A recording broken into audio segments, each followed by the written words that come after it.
Hi, everyone. Comment to Disco here. We are coming to you live on YouTube for another awesome week for United Inventors Association. This is week number 8 in our fall workshop series. This is going to be a big one. We got 2 super experts that have been out there. They've been doing it. They know their stuff. Let me bring on my co-host, the man of the hour, Mr. Warren Tuttle. Warren, what's happening, my friend? Hey, Carmine, how you doing? I'm doing good. Warren, how are we getting these expert guests? This is awesome, man. We got them lined up, but they're real good friends, and we'll introduce them in a moment. But yeah, isn't this great? We're on week 8 of the 10-week program, and I'll tell you what, it's been terrific education, and I'll tell you what, the pitch panels have went really well also. So far so good, right? Yeah, the pitch panels are awesome, man. I was under the gun. I'm putting up videos, I'm putting up pictures, I'm screwing everything up, but the actual products were great. I'll tell you, there was a lot of pressure there, but you did a great job. And our numbers have been going up weekly and since last spring, and it's really, really exciting. So it's been a great opportunity during these difficult times when people are at home during COVID to get some extra education. Obviously, we're not doing the shows like we've done in the past, the trade shows. So this is our opportunity to come to everybody via Zoom. So yeah, I agree. And I know Warren, you sit on a couple other boards. What's been happening on the other fronts that you've been fighting? A lot of stuff going on. We on the National Pro Bono Commission, we have a new program to work with hubs. There's 22 hubs around the country to tie into making sure that folks at the poverty line or slightly above it are getting free patent work. And we're actually hooking them up with companies now, which is kind of cool for licensing opportunities. And on the National Council for the Advancement of Innovation, it's been a great work. It's going to go on for a couple more months, and hopefully we can do a lot to help women and minorities to get more involved in the cool. Innovation ecosystem. So thanks for asking, but always busy. No doubt about it, man. Even though with a lot of stuff happening, we still got to fight the fights on every side. Absolutely. But so let me get started, because I know everybody tuned in to not listen to us, but to our guests today. We have 2 awesome guests, Steve Greenberg and Trevor Lambert, both really, really great friends. We're going to be talking about, media and actually these 2 guys are perfect guests because they're going to sort of attack it from different ends. But let me first say hi to Steve Greenberg. Steve, how you doing? Just great, Warren. Good to be on with you and Trevor and Carmen, of course. Good to see you guys, or sort of see you guys. Yeah, it's good to see you again. You're in New York, right? Yeah, I'm in New York. I go between here and Miami, but I'm spending a lot of time in New York post-pandemic. I can't say post-pandemic. We're still in it, but on the second part of it, I'm in New York. Cool. Well, I'd love to just, I know a lot of folks know you already, but if you could just give a quick few-minute introduction of what you're up to these days and introduce yourself to our guests or to our.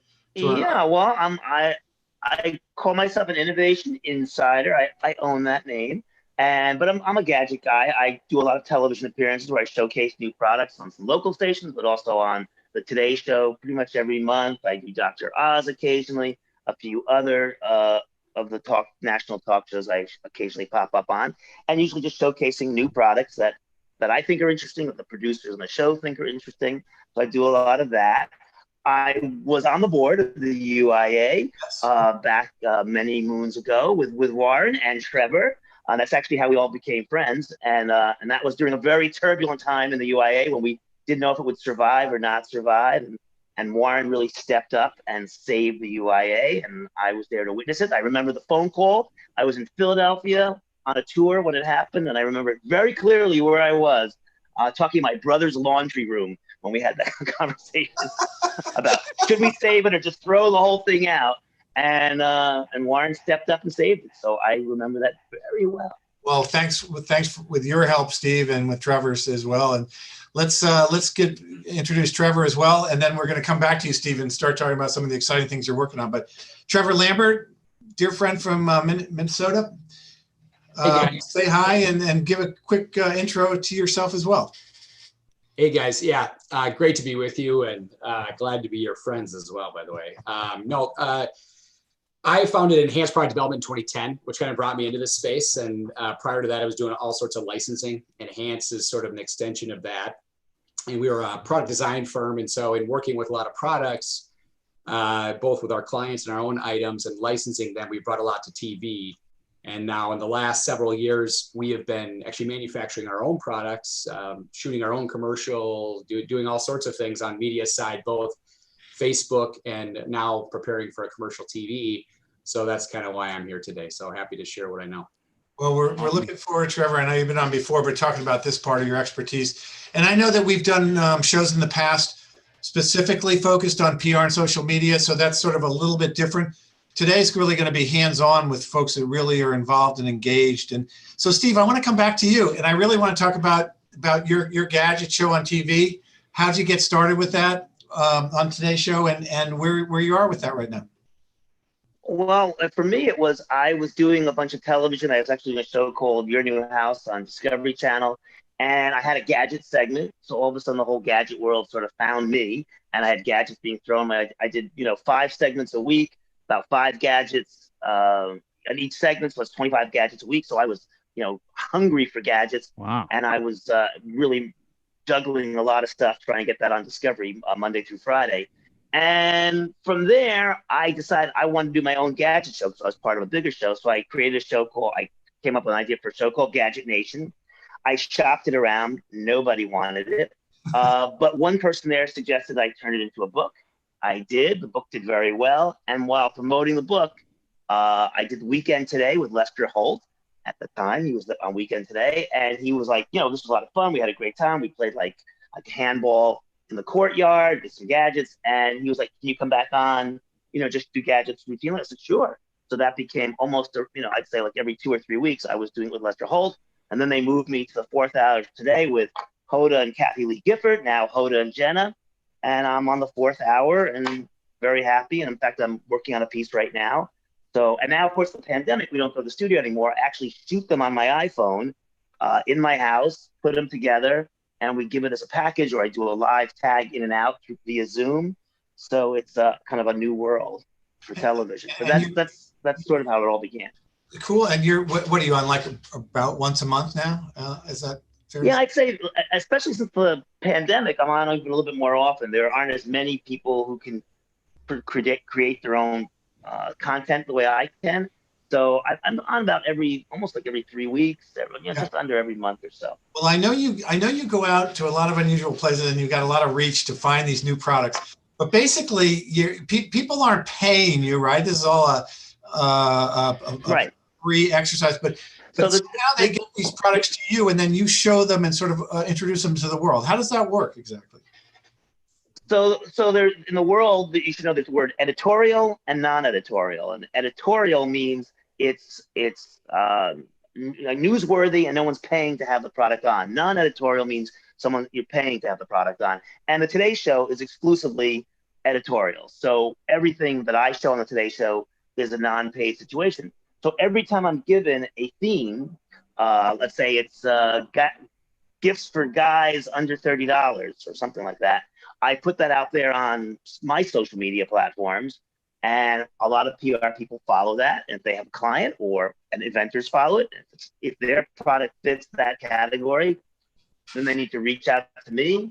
I ask for just like a low res image, a little wording, a link. Price is very important.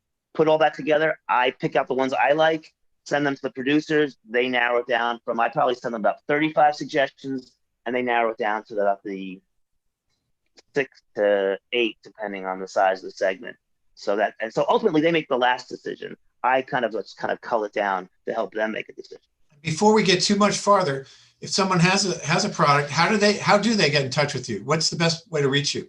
Best way, if you go to stevegreenberg.tv, there's a little box that says, how do I get my product on TV? You click on that box, and it kind of explains what I just explained, but with more detail. I follow, Twitter, Instagram, Facebook, Proxnet, Harrow, LinkedIn. I put my segment theme on all those things, hashtag segment theme.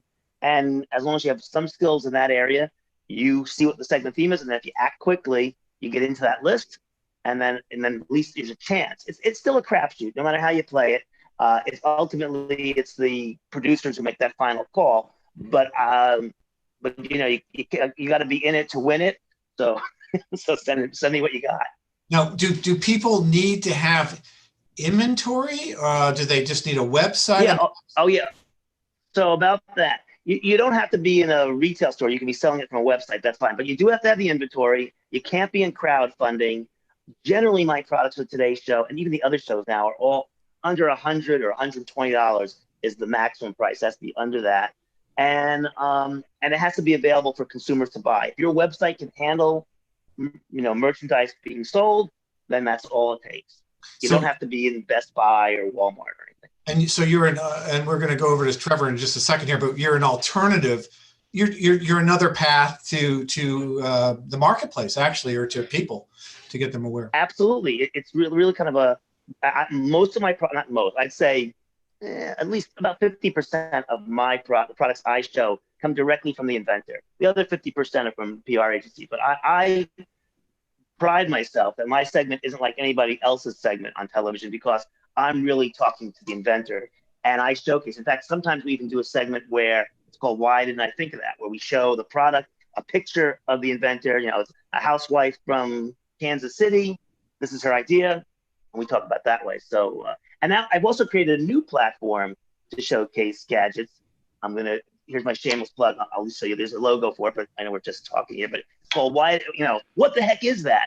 And it's a gadget game show. It's basically Shark Tank and What's My Line kind of combined to be a YouTube game show. So I'm taking products for that too. And again, it's editorial, no fee attached to it. Let's come back. Let's come back. Let's come back. Sure. Because I want to come back and I want to spend time on that specifically, but I'm going to break it right now to get Trevor, because we're going to go over to the other side, which is more, the investment of a little bit more capital and how to get to market. But Trevor, obviously, Steve, his platform, how he works, his great media exposure and all that.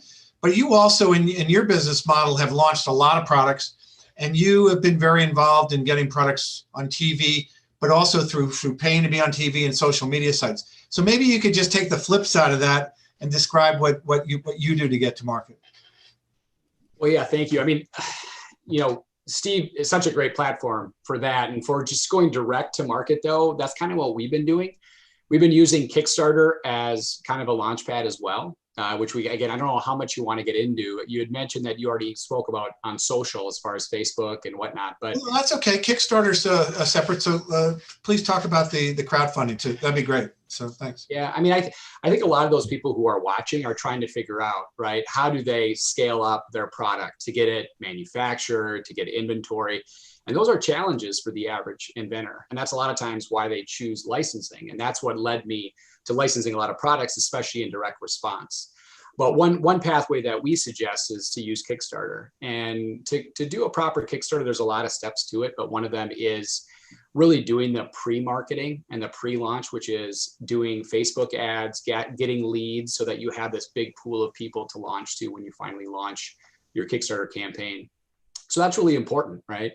And so then once you, again, presuming that you go through a Kickstarter, you have a successful campaign, you can then leverage that as sort of market validation to other folks that you might sell, whether it be distributors, or maybe you're going to license it at that point. But let's stick with your manufacturing it now. So if you're manufacturing it, you want to use that Kickstarter as a market validation tool. We did that with the broom, with retailers. We're now, vendor to major retail. So we have vendor relationships with Target, Walmart, Bed Bath, and Lowe's. And so we utilize the Kickstarter to kind of make that leap, because it's tricky to become, to be a one SKU sort of supplier at retail. Did that help you, Trevor, when you made your pitch then to these stores? Did you tell them your Kickstarter results and all that? Was it helpful? Yeah, we use that data because again, everybody can say, oh, it should be, a buyer will go to you and let's say you're saying the retail should be $79.99. They're going to say, no, it should be $59.99. Actually, $49.99 would be better. These are the typical things that you're going to encounter when you're working with a buyer. And rather than say, well, it's a he said, she said, you say, well, let me show you what the data suggests, right? So we sold it for this price. And, this is what in terms of survey data we can do, because it's so nice once you get those leads, or either backers from Kickstarter or from your lead generation, you can then market to them and get survey data, so you can learn a lot from them. But anyway, kind of moving this forward now.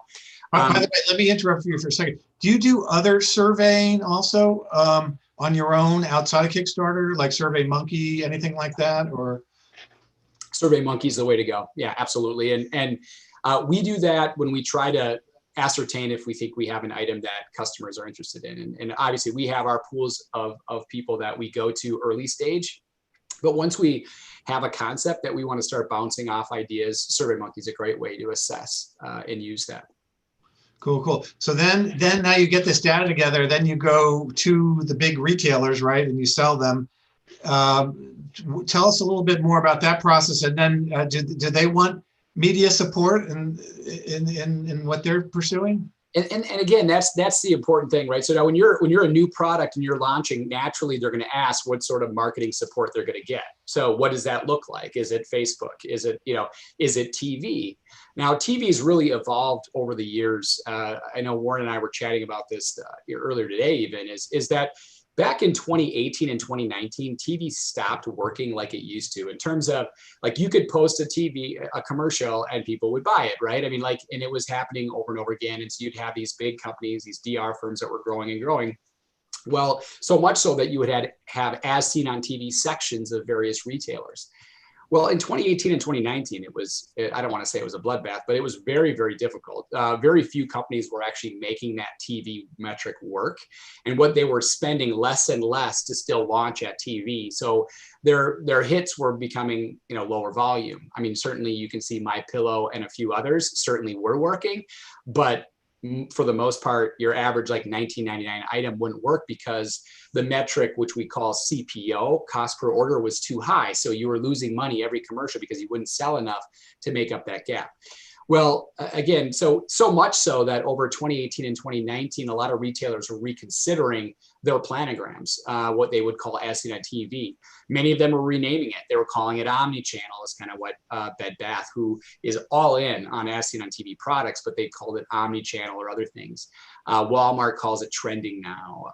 So it's those types of things, and Target never really gave it much credibility, quite frankly. They stuck it in the corner of their planogram. So it's evolved. But now post COVID-19, you look at folks like McKinsey and others, consultants who are really assessing what has happened now is you have a fast forward of about a decade in just a few months, right? Where people are now forced to shop online or they're stuck in their home watching TV. So TV started working again. So 2020 has been a great year for direct response again. And so people who were, so sometimes you might be watching TV and you might say, wait, didn't I see that product like 3 years ago? Yeah, you probably did, because now they just shot the commercial again, or just put the commercial out there again because it's working.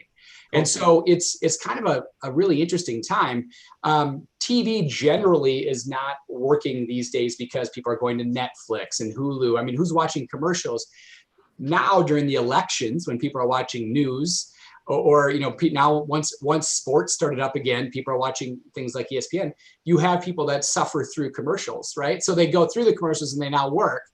But yeah, that's sort of the evolving nature of it. So for people who are going on the paid side of this, there really needs to be an omni-channel sort of approach at it, which actually includes people like Steve, which is really very important, actually.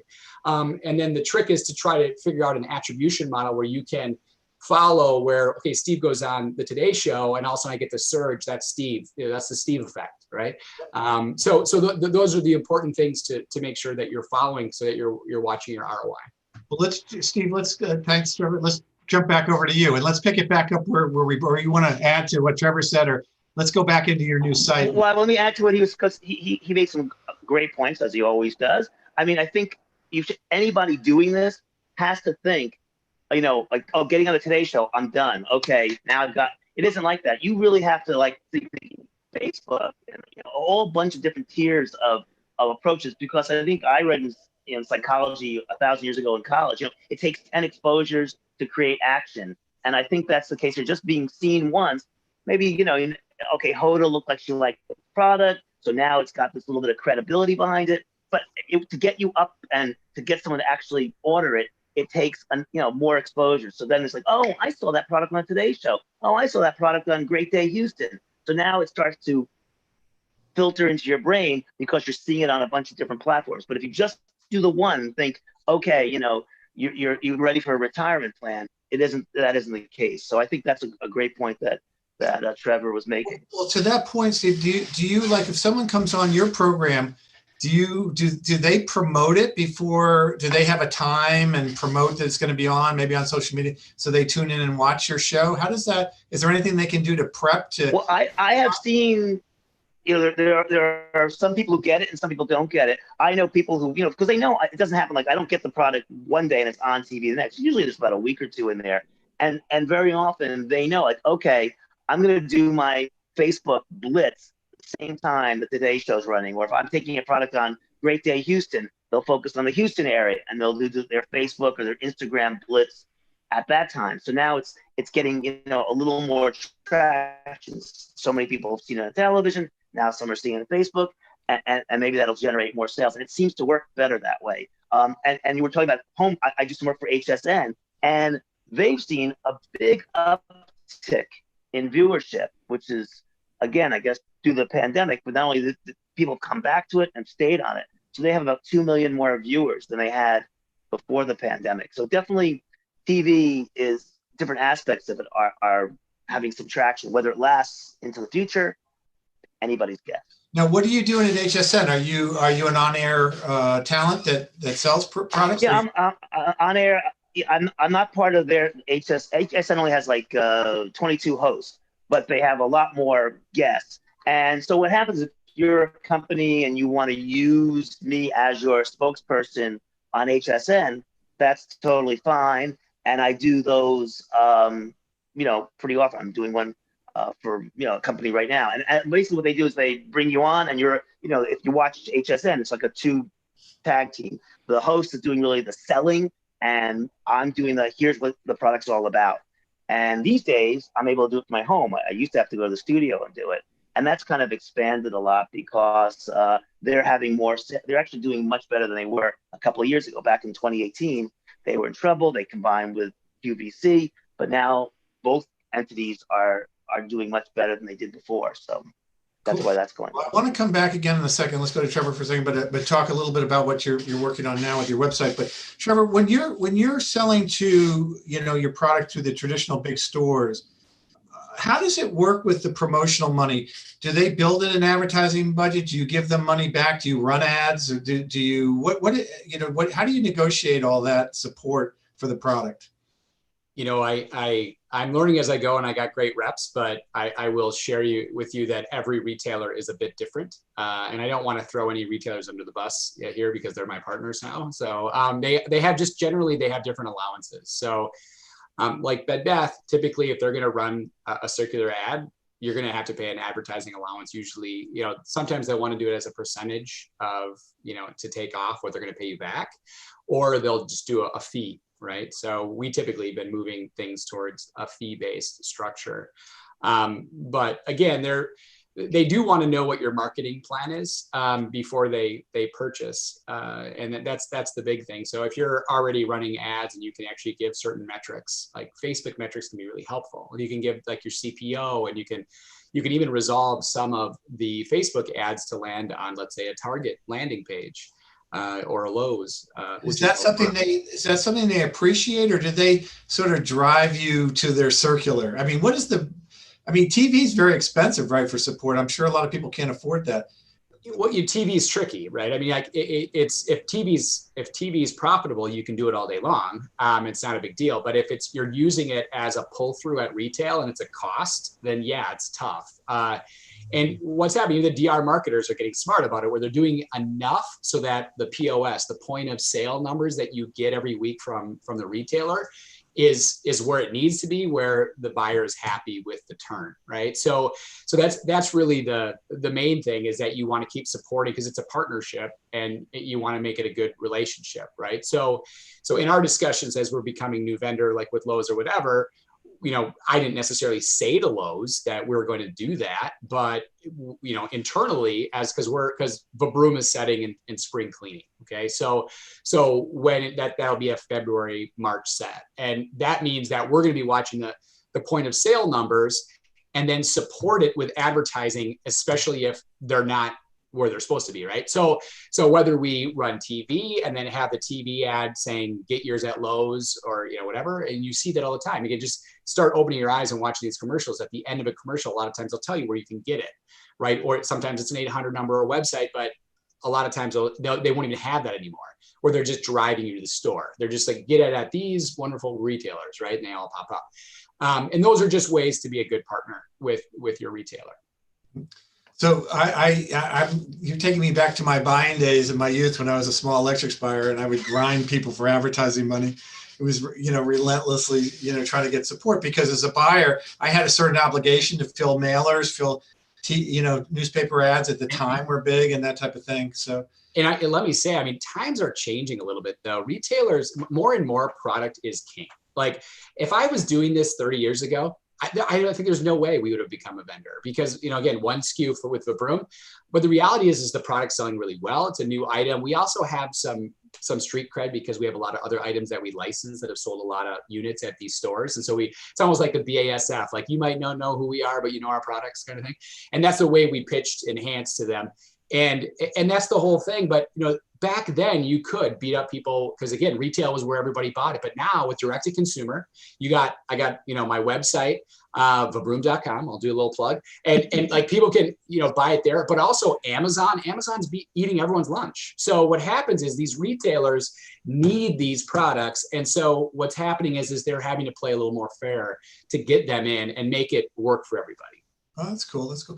All right, Steve, let's come back to you now. Now, shamelessly, let's go to your website, your new website, and talk about that. So, what you're trying to accomplish there. Yeah. So it's a product of the pandemic. I mentioned I had another idea for a show. And as we all go to these trade shows all the time. The three of us have met at many a trade show. And, I spend a lot of time saying in the internal voice in my head, what the heck is that? You look at something and you're like, you see people crowding around it. You're looking at it. And sometimes you really can't guess what the product is. But once you hear it, like, what a great idea. Or sometimes what a stupid idea. So I thought, this would be a kind of a fun little game show, sort of, again, Shark Tank meets What's My Line. I put up a product, one of the gadgets, real gadgets that I really have found. And then I have my panel ask yes or no questions to try to identify the what this mystery gadget is all about. And of course, we reveal the answer. And because of Zoom and the pandemic, I was able to kind of create this little game show format. And it's done pretty well. So I'm hoping some of your viewers will check it out. If you go to gadgetgameshow.com, I don't think we use video on the show, but if we do, I put it up here. It's gadgetgameshow.com. Check it out. I need subscribers. And the show's called What the Heck Is That? And hopefully it's mostly funny, but honestly, every time a product does get showcased, and I'm always looking for products for it. So watch the show, subscribe to it. If you have a product that fits that niche, I'd love to hear from you. And if you go to the website, there's a way of contacting me. If your product, and it really needs to be a product where you can't look at it and know right away what it is. It's got to be like, and then you can figure it out. So Steve, if you got a product out there, let me know.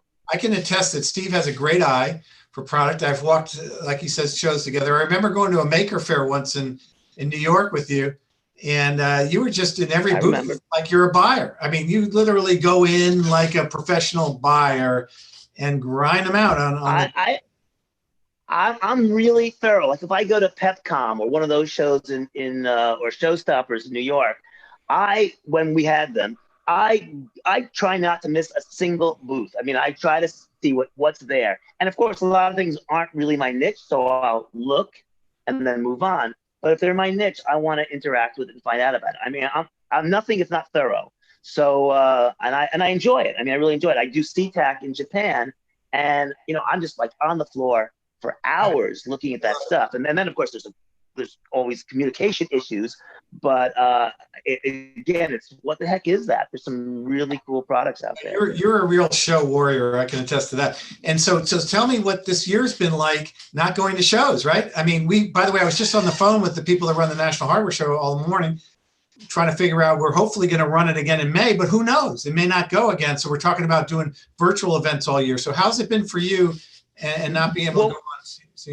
I've only seen one well-run, I hate saying this because I don't want to hurt everyone's feelings out there, but there's only one well-run virtual event, which was PepCom. They always do a fantastic in-person job, did a really classy virtual event. That being said, another company did a real event again, where we actually went there. It was at the at a facility here in New York. We all had appointments.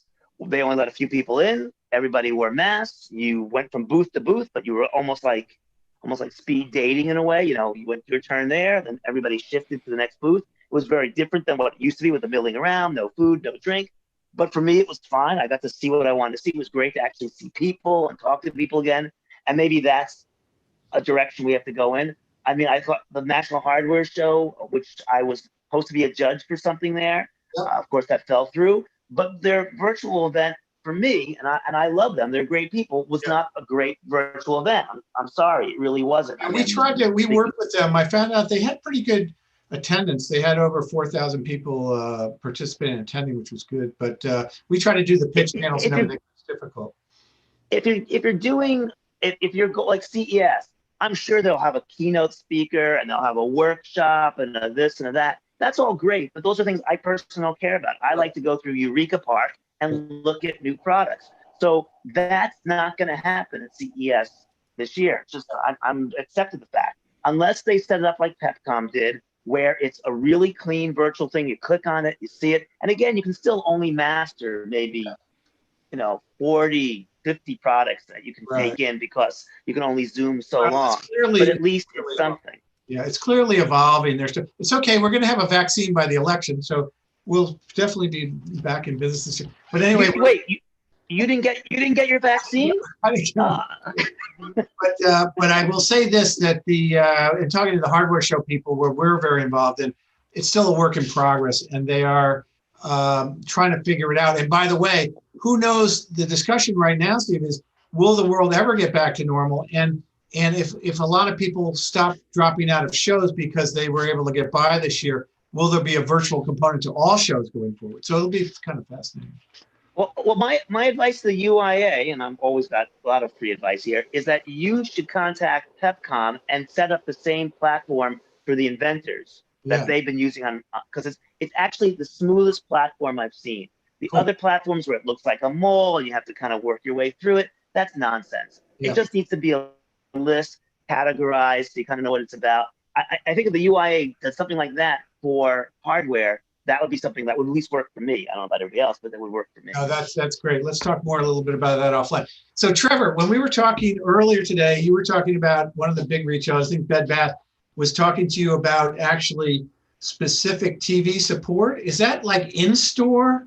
I mean, have you ever done any in-store support for like demoing a product, or was that just over the airwaves type advertising? Well, admittedly, I'm in sort of our first year working with Bed Bath, so I don't have a ton of experience. Some of our licensees, I know they do that. But yeah, I mean, retailers are commonly looking for some sort of support. And now with the new CEO at Bed Bath, who was an old Target merchandising guy, he's really changed things. Right? I mean, if you've been to a Bed Bath, you can even see it.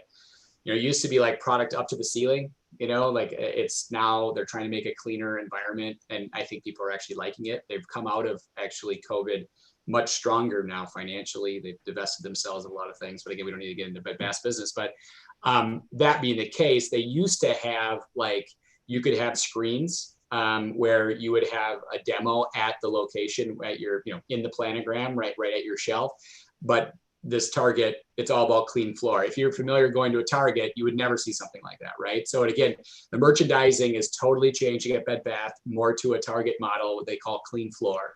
And so you're going to find that. I mean, I don't know about you guys, but when I used to go to Bed Bath, I felt like stuff was going to fall on my head. So it's just like, it's so cramped, and you're like, they're just trying to shove product in, right?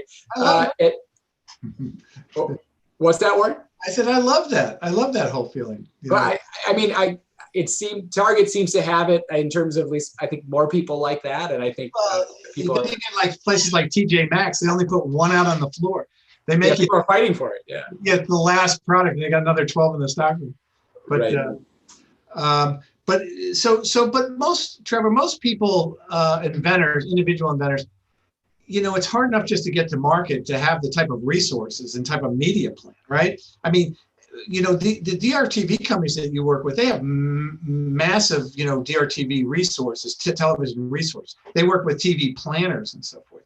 I mean, it's probably not realistic to think that anybody independently with a single SKU is going to be able to figure all that out, don't you think? Or I think if you're manufacturing it yourself as an independent inventor who's bootstrapping it, this would be a very difficult route. I think you would either need to get probably some investment or something to try it, or you could consider licensing it or doing a license to a person, a portion of the market segment. Let's say you kept certain things where you're going to keep Amazon, for instance, or some other things that you're distributing. You could then, if you have a good product, and especially if it starts surveying well and might actually work on TV, you could work out a hybrid deal where a DR marketer takes it, does the TV, and also they'll want most of the major retail chains, by the way, if they're going to put that type of investment in. But that said, it would be a way if you wanted to explore that. Sure, exactly. So Carmen, I have one more question for Steve. So maybe you can get ready with people that have called in questions and so forth. But Steve, just tying a little bit into social media, how do you promote yourself, you personally? Are you on, do you do a lot of social media posts? Are you? Yeah, I mean, I don't do as many as probably I should, but I'm on Instagram and I've got a bunch of followers there, and on Twitter I have about 10,000 plus followers, and a lot of it's because I appear on the Today Show, so it's not even my effort. It's really the Today Show platform that helps feed my social media.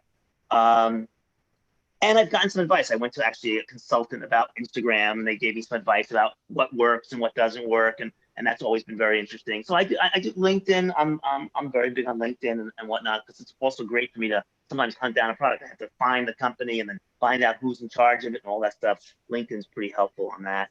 But I don't think I do it as much as I could or should. And I think through the pandemic, because I'm not leaving my house that much, I don't have as much to showcase or show. So I think I've decreased my involvement in it, but it's very important. What we should be talking about, though, is what are we guys ordering for lunch? Because we've been, is this how we usually just sit around and we have to order something? I'm a little confused about that. It's really funny because on Monday, I have a really good friend that I would have lunch with every so often. We haven't had lunch in a while. And he, for certain reasons, he literally can't go out and can't expose himself to. So we're actually going to buy sandwiches at delis and then Zoom each other. So, but anyway. Yeah, no, I've done that already. I've done that already too. But I feel like here we are, the three of us hanging out. I feel like there should be, someone should be bringing us some food here. We should. Warren was supposed to deliver food to all of us.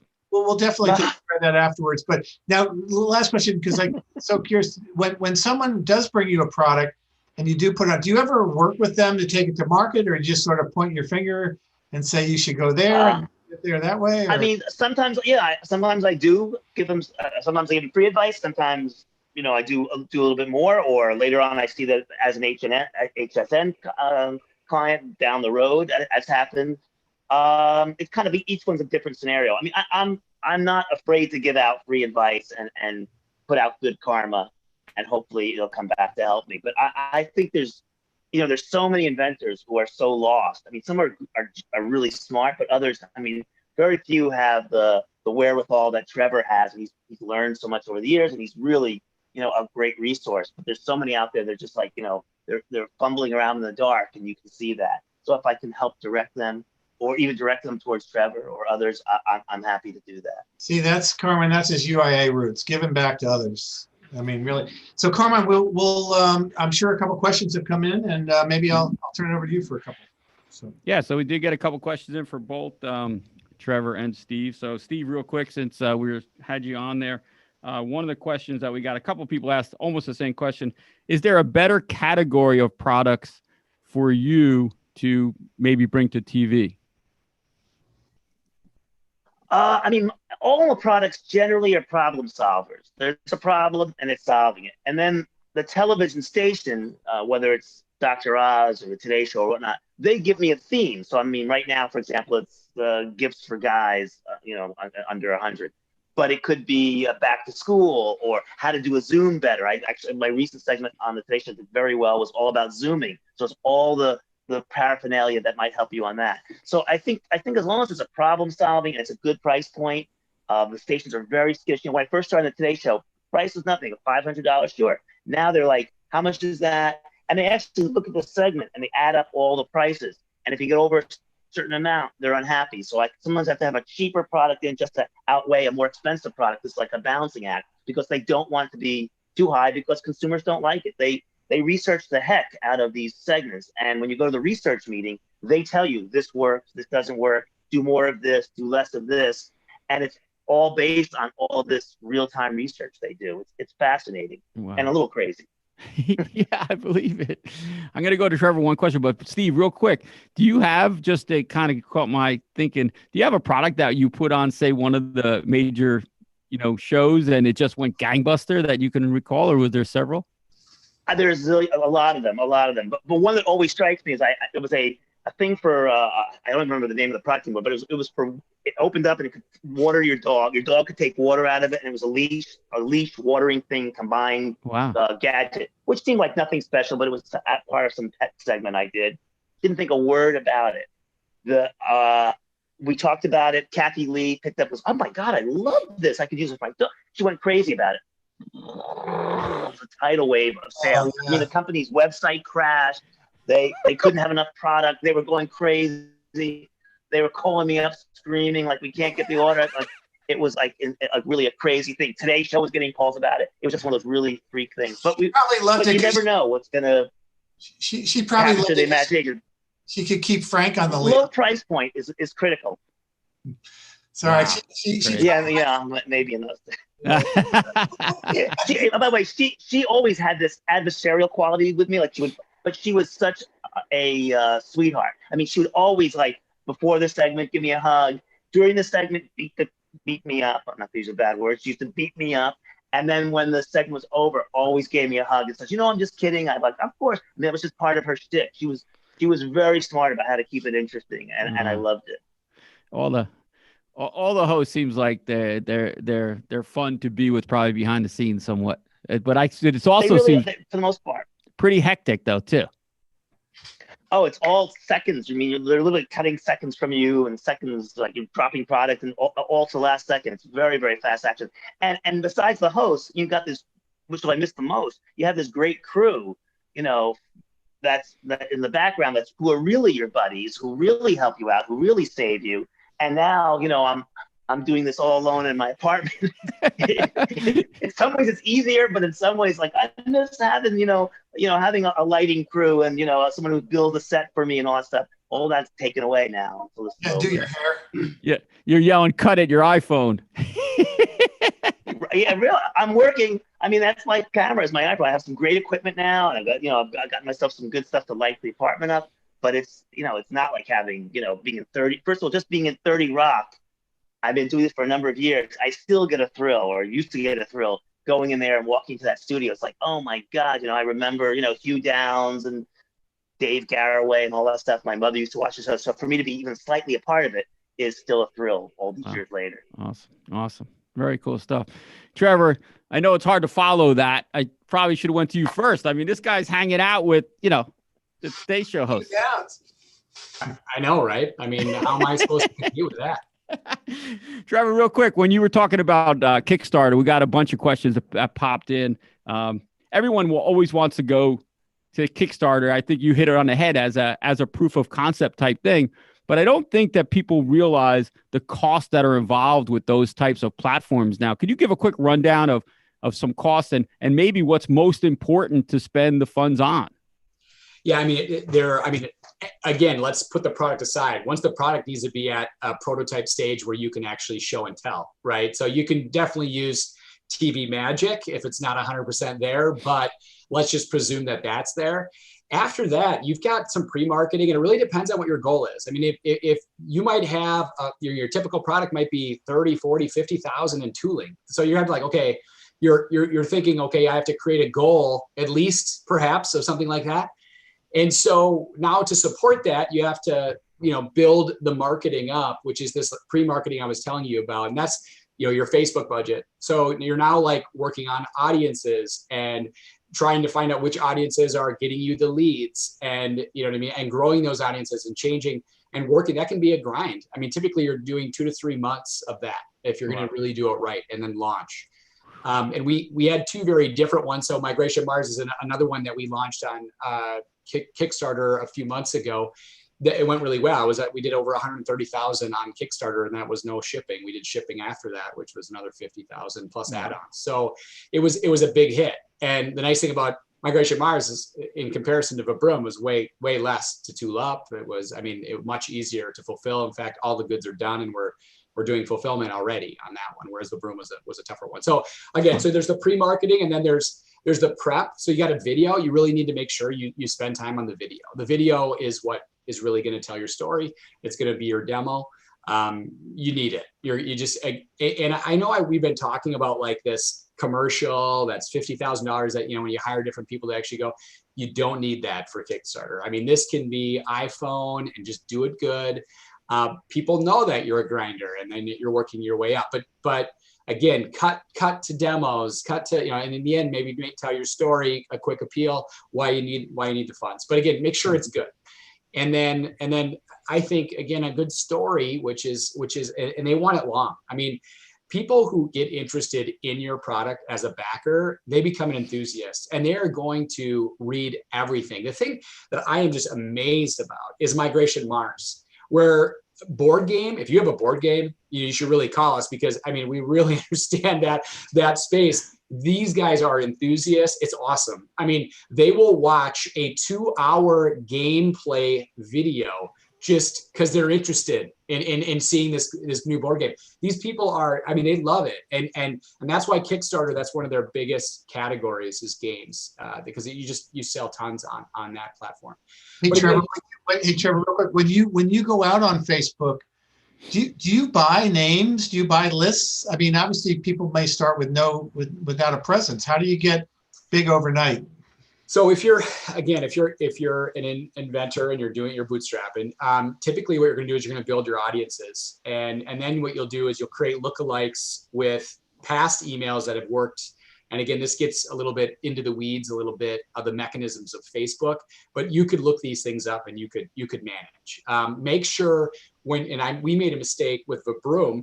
We didn't include Kickstarter, crowdfunding, Indiegogo as an interest point in our audience build out. So a lot of time we pulled a ton of people into Kickstarter. They didn't understand it. So we had to actually teach them, what is Kickstarter? What do you mean I'm not going to get this product for 8 months, right? You have to understand the concept of Kickstarter to be a backer, right? So yeah, that's you can also bring in people who actually do this type of thing, and we have partnerships. Like we're running Vabroom right now a lot a day, and we don't manage that. It's worth, and typically those deals look like where you would pay them 10 to 15% of your ad buy. That's how they get paid. So they manage your ad buy on Facebook. They're hired to get your CPO down or your cost per lead down, and then you support them with creative. And again, I'll say this again. What happened in 2018 and 2019 when TV stopped working, what really did work was Facebook, and it continues to work. I'm sorry. And Facebook actually can work better with more just bootstrap video. Really, it's a more Americana. It just seems more honest, and people like that on social media rather than a well-produced spot. Not always, but a lot of times. And everything we did for Vabroom, the video, if you go check out our Kickstarter, if you check whatever, was all internally developed. And it was a bit more than iPhone, because I've got a team, I've got 15 employees, and we have creative directors and stuff like that. But I'm by no means a producer, and we didn't have all of the really nice studio, and we made it look nice, and people backed it. So it can be done by an inventor without actually hiring a producer to do it. Definitely. That's awesome. All right, Warren, coming back to you, my friend. Well, Steve, have you ever done one on Kickstarter? Have you ever gotten involved in that? I did a little bit with a couple of companies, and I helped produce their videos. But again, they're simple. Even before the pandemic, they were shot on iPhones. We didn't hire a crew because it really isn't necessary. In fact, for the Today Show, I try, if the product is sort of like hard to explain, I try to have the inventor or whoever the company is send me a video. They said, oh, we haven't produced anything yet. I said, just shoot it with your phone. Keep it under 40 seconds. Don't send me the video. Send me a link to the video, because nobody wants the video sent through email. Just send me a link to the video, and that can, a picture is 1,000 words, a video is 10,000 words, and all of a sudden, oh, I get it, I want that. But so whether I'm pitching it to a producer or whatnot, so and I think I have a pretty good producer skills. So I'm good at taking something that's this big and kind of narrowing it down so that it really does get explained in a short take. So I thought I was pretty helpful with the Kickstarter folks. And I've done some with some Grommet products. Also, I've created some videos for those folks. So I work for a bunch of people who do videos. Well, I want to come back to the Grommet, but by the way, the phrase is, and I've copyrighted this: a picture's worth 1,000 words, a video's worth 1,000 pictures. But anyway, ooh, I like it. I like it. Oh, very nice. Okay. Everybody taking notes. Is that tell me about the Grommet? Okay, now I know people obviously are familiar with Amazon, but Steve, just talk about the Grommet for a second as a venue for your media outreach. I worked with a couple of Hammaker Schlemmer is another, and the Grommet are folks that take new products, and their whole goal is to find something you haven't seen anywhere else, and then putting it in one platform where people can buy it. They're not crowdfunded; they're just being bought. It's usually from crowdfunding. That's probably the next place if you're a small little product. And some of them are crafty products. Some of them are clever little invention products. And they're a good little company. I've worked with them for a while. I help people with their videos on those platforms. And it really is my niche. My niche is mom and pop inventors, and that's what both those companies do. So I work well with them. Well, I know Fitbit is a product that was launched on Grommet, for instance. I don't know if you're familiar. Yeah. Oh, absolutely. And not that it's the same thing, but the Ring video doorbell. Yeah. I remember when it was at CES in Eureka Park. It was in Eureka Park. It was like a booth. I have his business card from that time. I can't pull the name out of my head right now. And now he got $1 billion to, when it was bought out. But he started his little booth, and now when you went to CES, he has this massive, central hall thing. So it can happen. A lot of times it doesn't, but it can happen. What about shows like Shark Tank and stuff and those type of TV? And I know you're obviously a former TV star yourself with Invention Hunters. What do you think about the shows on TV, the inventor shows on TV, and that form of expression in media? Well, I've had a lot of people I've worked with who've been on Shark Tank, and there's some degree of not sincerity about Shark Tank. Like you see a deal and it really doesn't happen. And there's a lot of shenanigans that kind of go on behind the scenes on that, but it kind of has to. It's about entertainment. It's not about the deal. But I mean, for the most part, they're great. They're great for me. I mean, it keeps people interested in invention. I'm all for it.